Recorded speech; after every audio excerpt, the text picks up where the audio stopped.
Begini, bukan terpesona pada label Habibnya, tapi saya lebih terpesona pada ilmu agamanya. Di mata saya pribadi, seorang Habib itu kan ilmu agamanya pasti tinggi. Dan saya memiliki keyakinan, orang yang ilmu agamanya baik, dia pasti akan bisa memuliakan seorang istri. Dan insya Allah dia akan bisa adil atau mendekati adil dalam berpoligami. Tapi ternyata karena saya kurang terlalu mengenal karakternya, sifatnya, ternyata setelah dipelajari lebih jauh, dia tidak paham ilmu agama. Castingnya saja, pencitraan saja. Setelah saya pelajari sebagai seorang istri dari tahun ke tahun, oh dia tidak paham ilmu agama. Dia hanya menggunakan agama sebagai casting saja untuk pencitraan. Tapi di satu sisi, saya mengambil hikmah yang sangat banyak dan juga mengambil pelajaran atas apa yang sudah saya alami.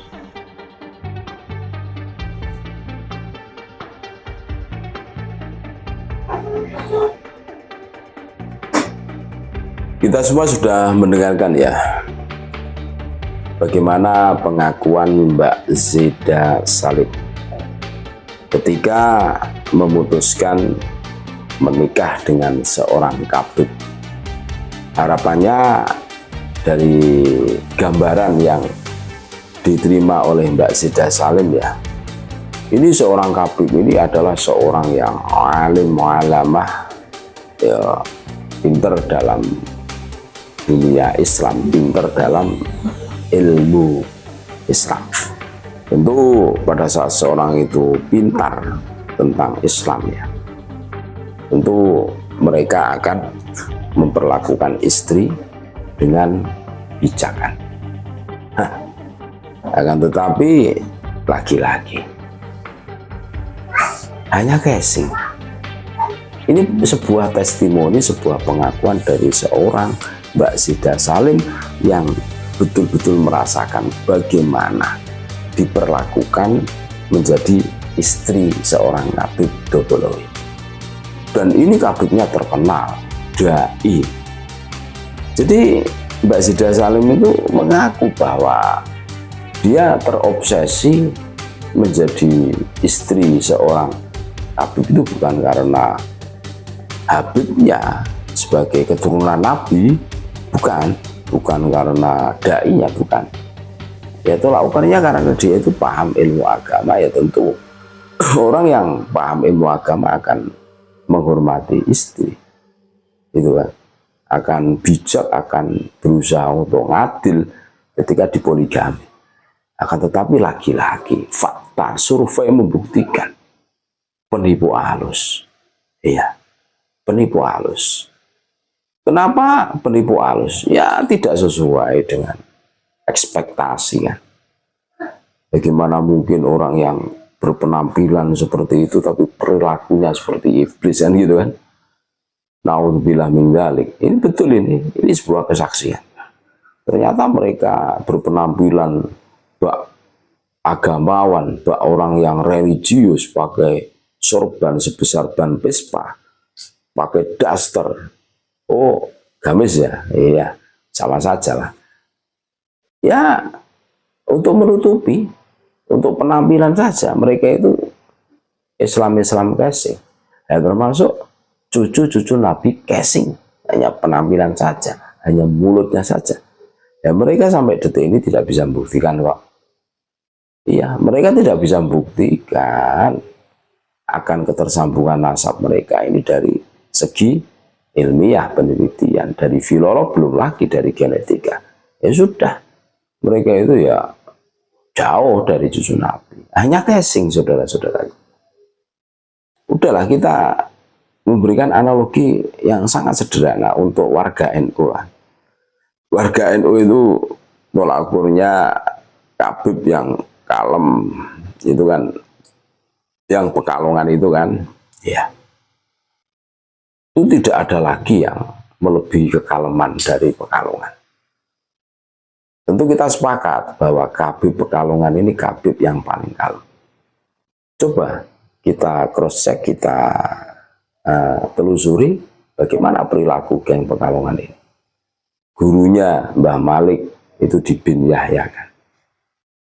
Terus NU itu mempunyai rumah, Banom itu ibarat rumah, diserahkan selama 20 tahun, diserahkan 4 periode. diserahkan untuk dirawat, dijaga, diramaikan. Kalau dalam hal merawat, meramaikan, ahlinya ini Khabib Topolowi. Akan tetapi tentu ini bukan sebuah rahasia. Jatman yang menjadi rumahnya NU, ya, yang mana induknya itu NU, itu dirampok. Nah, membikin hak cipta atau mendaftarkan Jatman menjadi Patman ya ke Kemenkumham, ini sama saja merampok rumah atau mencuri sertifikat rumahnya NU. Wah, ini bajingan ini. Betul ini bajingan. Nah ini loh, kalau hari ini masih ada yang termehek-mehek membela Pekalongan, ini otak waras kalian itu taruh di mana? Karena bukti kelakuannya itu sudah jelas. Itu bagi kalian warga NU yang ngomong di dalam dada kami, otak kami, tubuh kami, kakek kami, buyut kami, NU. Mana buktinya? Tidak ada. Kalian tidak bisa membuktikan. Buktinya melihat orang yang mengobrak-ngabrik NU, ya gara-gara di casingkan dengan wali cucu Nabi, kalian termeh-meh, tabrak itu. Tidak berani kan kalian? Tidak berani. Takut kualat. Justru yang kualat dia gitu loh. Tapi pastikan yang kualat itu geng Pekalongan. Sekarang sudah mulai kualat, tidak bisa back up lagi kan. Iya, sudah kualat itu. Makanya hari ini kalau ada saudara-saudara kita yang masih ta'assub fanatik buta kepada Khabib Topolowi, dari pengakuan Mbak Zidah Salim, ini bukan kaleng-kaleng loh ini. Ini sebuah pengakuan yang di situ itu betul-betul beliau rasakan sendiri bagaimana menderitanya pada saat diperisti seorang Khabib Topolowi.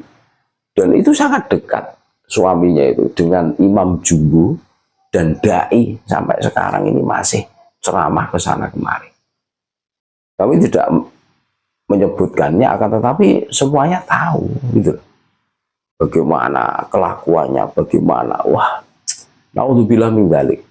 Makanya apa yang disampaikan Mbak Zidah Salim, mereka ya itu hanya casing saja. Mereka sebenarnya itu bodoh, tidak tahu ilmu agama. Bagaimana mungkin seseorang yang tahu ilmu agama tapi kelakuannya jauh menyimpang dari ajaran agama? Analoginya seperti itu kan. Luar biasa. Ini mudah-mudahan menyadarkan kita semua. Testimoni pengakuan dari Mbak Zidah Salim bahwa Khabib Topolowi cuma dobel saja, cuma casing saja. Mereka bodoh-bodoh. Iya, ya wajar karena tidak pernah mondok. Semua mondok ya tidur. Lah, berat lah. Tidak pernah ngapa-ngapa. Berat. Mau pintar dari mana? Oh, modelnya seperti itu. Seakan-akan wali, mempunyai ilmu ladunia, pret gitu loh. Terima kasih, tetap NKRI harga mati Nusantara milik kita.